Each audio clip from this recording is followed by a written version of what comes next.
ค่ะกราบสวัสดีเอฟซีทั้งช่องของสงกรานต์นะคะมื้อนี้จะมีแนวทางตำล่าวของคุณนอนหน้าวันที่26มิถุนายน69มาฝากค่ะพี่น้องขอเป็นกำลังแรงใจด้วยการกดไลค์กดแชร์ให้กับคุณนอนหน้าและช่องของสงกรานต์เนเด้อค่ะพี่น้องเลขของเพิ่นกะบ่ผิดหวังค่ะจับคู่กับเขานะคะพี่น้องให้97ค่ะให้97มา79นะคะพี่น้องส่วนตัวเด่นของเพิ่นให้901เพิ่นเน้น9กะมา9779นะคะพี่น้องกะมา79แล้วกะ91กอดข้อกันมาเป็นลางนะคะกอดข้อกันมาเป็นลาง91ตรงๆเลยค่ะพี่น้องเอานี่ค่ะบ่ผิดหวังค่ะ97นะคะออก79เอาในมื้ออื่นนี้วันที่26มิถุนายน69จะเป็นตัวใดเฮาไปรับชมรับฟังกันได้เลยค่ะฮัลโหลแม่สวัสดีค่ะรบกวนดึกเลยมื้อนี้บ่กะเก่าแล้วแม่นั่งถ่ายอยู่ค่ะจังเลยคนหยังแล้วก็นั่งถ่ายอยู่แล้วก็เขียนแล้วล่ะตามตำราเก่าเฮาล่ะค่ะ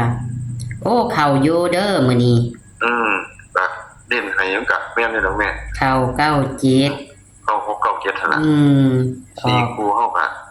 ว่าแม่นดีดอกแล้วบัดนี้เลขดินกับกอดข้อกันมา91ติกอดข้อกันมาระยะมันต้องกอดเข้ามากอดอยู่แล้วเนาะแม่เนาะมันมีหยังมากอดตลอดรายการ2 1ก็2 1 91ก็ยัง91อยู่91ยังมันต่ำ9 7เฮาอยู่พอบ่1ก็ได้ก็เข้าให้ถึงบนถึงล่างเลยแล้วนี่แต่ยามันแล้วเฮาบ่ได้จับไปแล้วเนาะแม่เนาะบ่จับก็อยู่หั่นก็เขาเจ้าจับนะเขาเจ้าจับเพราะว่าเขาเจ้าสิจับเอานะจับกดมันก็สิ91นั่นแหละ901เฮาค่ะนี่ก็มักจับนอกรอบมันยังถือให้เฮาอยู่ค่ะจังซี่ล่ะแม่เขาย่ามมันถือเขาสิวางเลยก็บ่รู้เนาะแม่เนาะจ้ะย่ามมันถือมันก็ถือมาย่ามมันบ่ถือมันกอดกันนี่มันเป็นหยังคือเฮ็ดใส่เฮาตะแกแล้วมันคืออีกข้อนึงก็ได้ผมก็มาทำงานก็ว่าอาบน้ำกินข้าวแล้วก็เลยฟังเลขก็นั่งถามแม่อยู่เพราะว่าก็เฮ็ดดูกะเงินโทรศัพท์อีหยังๆก็บ่ได้เติมได้หยังบ่ได้สนใจเท่าใดยามนั้นน่ะแม่ทำงานคือออกก็จะตี 5 ตี 6ก็ไปนะครับเอาทางกรุงเทพก็เลยรอแต่ถามแม่คันบ่ตูดมากอ่ะบ่ทันได้เปิดเบิ่งก็บ่ได้ว่าคิดว่าแม่ต้องตูดมากค่ะจังว่าเป็นมือวันสุดท้ายจะเก่ากับเขาคือเก่าได้ล่ะแต่ความเห็นความนี่เขาก็ยังเห็นเราแม่ว่าต้องถือไปสิล่ะค่ะ40วันศุกร์นั่นก็เข้าตรงๆอยู่นะวันศุกร์ที่เฮาก็40นำแม่เนาะแม่นนี่คือ41บอกที่แม่ทำจังนั้นเลยครับแล้วแม่ได้เข้าจ้าเอาดินโตดินเฮา7 8 9เนี่ย7 8 9มันคือไก่40จ้ะมันก็สิบ่460แม่โต4ค่ะ6นึงมันถือบักเจ็ดเด้อเอานึงน่ะค่ะเอานึงเฮาบ่เกี่ยวเด้อค่ะกอดข้อกันว่าบ่เกี่ยวเด้อ357คือ97ตรงๆนี่ค่ะตอนนี้เอา27แม่ค่ะ27 71 เอา7ก่อนเอาบอก8เท่า86 81 84 80แม่84 80มันขาดตัวได้แล้วได้6ตัวแล้วได้6ตัวครับ เนี่ยอะไรลูก ก็มี27 71 86 81 84 80ค่ะครบพอดีแล้วครบตัวกัน4170แม่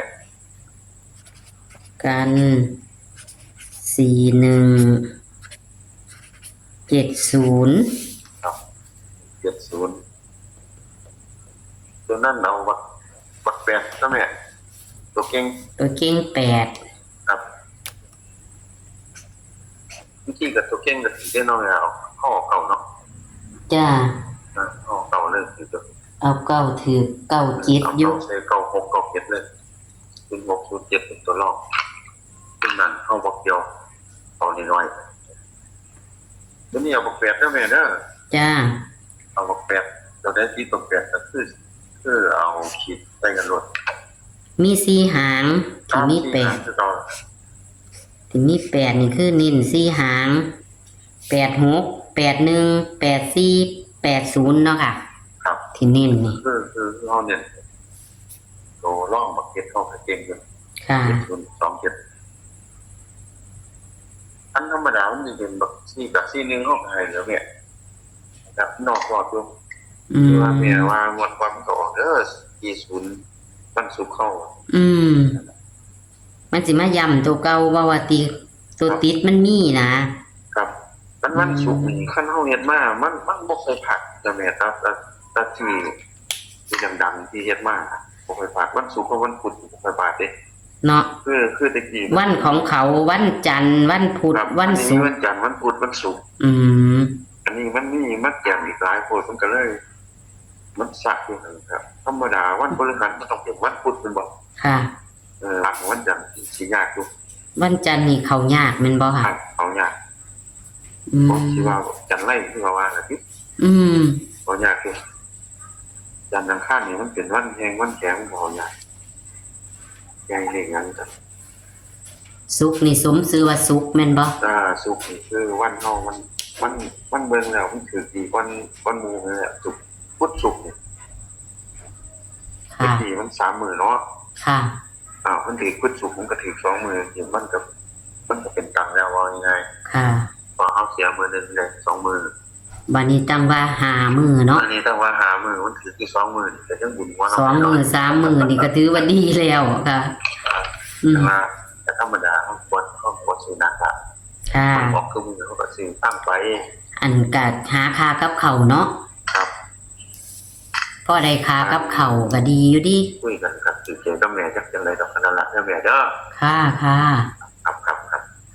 ขอบคุณเด้อค่ะขอบคุณที่ให้แนวทางเด้อค่ะค่ะสวัสดีค่ะ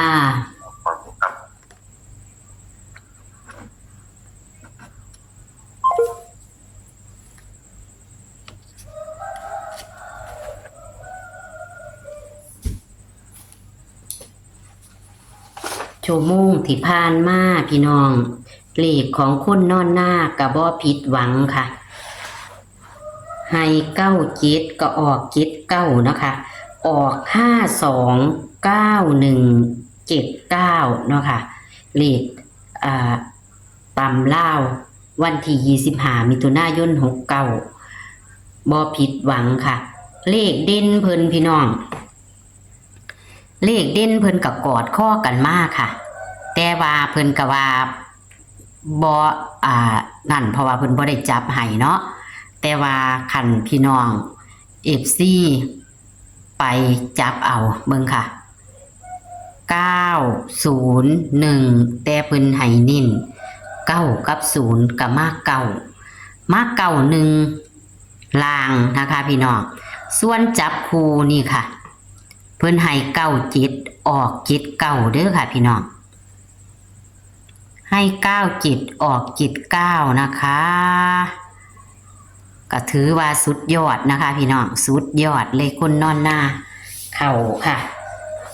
เข่าเต็มนะคะ วันที่26มิถุนายน69มื้ออื่นนี่เพราะว่าเฮาทายทำย่ำคืนนะคะพอหลังหวยออกแล้วเพิ่นก็เฮ็ดเลยนะคะก็เป็นกำลังแรงใจให้เพิ่นได้เด้อพี่น้องตัวดิน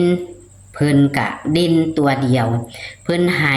เจ็ดแปดเก้านะคะเพิ่นให้เจ็ดแปดเก้าเพิ่นเน้นที่แปดนะคะตัวดินอย่าลืมกอดข้อกันมาดีค่ะพี่น้อง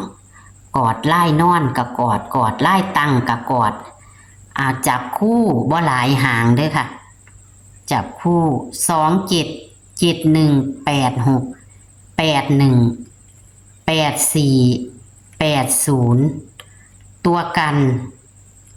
4170ค่ะแคปหน้าจอค่ะพี่น้องแคปหน้าจอค่ะนี่แหละค่ะตำเล่ากับคนนอนหน้าเด้อค่ะวันที่26มิถุนายน69ตำเล่ามื้ออื่นนี่